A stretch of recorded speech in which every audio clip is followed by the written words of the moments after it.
Gas. सो बहुत video डालिया वो फोल्डर को कैसा डिलीट करना, कैसा आपको न्यू फोल्डर कैसा ले लगाना, वो सभी शॉर्ट वीडियो में डाला। मेरा लिंक मेरा वीडियो से फॉलो करो गैस। ओके, अभी मैं ये वीडियो क्या काई को डालिया, ये वीडियो हम आपको हार्ड डिस्क है, हार्ड डिस्क कैसा खोलना बोल को मैं दिखा दूँ guys. Very simple hard disk, how to open for hard disk. So मैं एक एक चीज़ भी दिखा दूँ।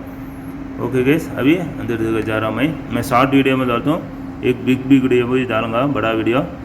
वो आपको कैसा रैम से भी उठाना, कैसा रैम ऐड करना, वो सभी दिखा दूँगा गैस।